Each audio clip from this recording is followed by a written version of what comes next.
Ira Epstein of Linn Associates with your morning flash update for this Monday, and we're at July 6th, 2020, about 9:30 a.m. Central Time. Stock market up, giving up the best gains of the day by 200 points, but boy, what a wild morning.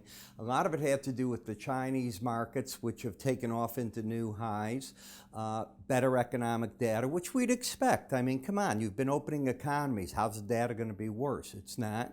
Energy markets a bit lower. Bonds and notes with that better economic data getting a bid. Corn and beans getting a bid.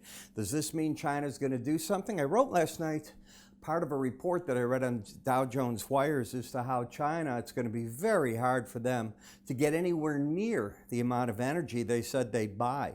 You know, phase one deal, the original amount in the neighborhood, 25 billion. I think they bought 2 billion so far. So that's a problem. But we're looking at the dollar starting off, and in my work at least, saying it's in a downtrend again. The euro trying to establish an uptrend. Gold acting good as the market is starting to talk about eventually what happens with all this money, having to find a way into precious metals, having a way to find in the base metals, inflation.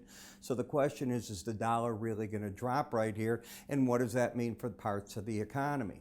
When we take a look at the conference board, their trend index came in at 49.5 versus May's 45.27. You'd expect that to be better.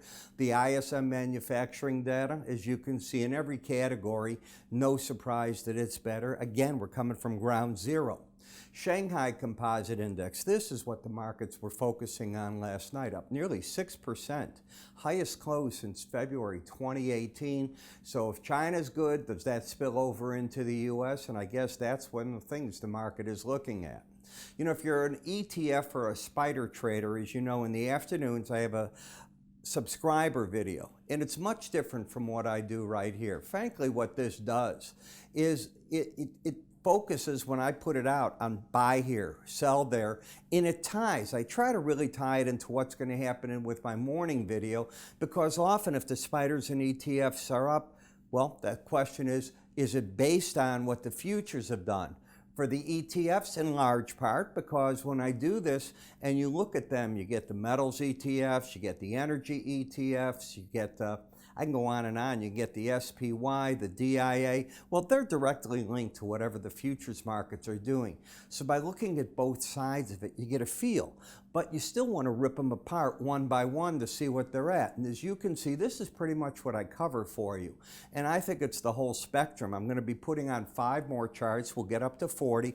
Then we'll do some rotations. There is a cost for seeing that in the afternoon. It's $8.95 for 30 days. I don't think you'll find that too expensive. It's certainly not going to break the bank, and it's worth you taking a look at it, I think. So if you want to do that, just go to iepstein.com. Under the word research, Spider ETF, it explains everything and our other products as well. I'm Ira Epstein. I'll see you this afternoon with our wrap-ups. You have a great trading day.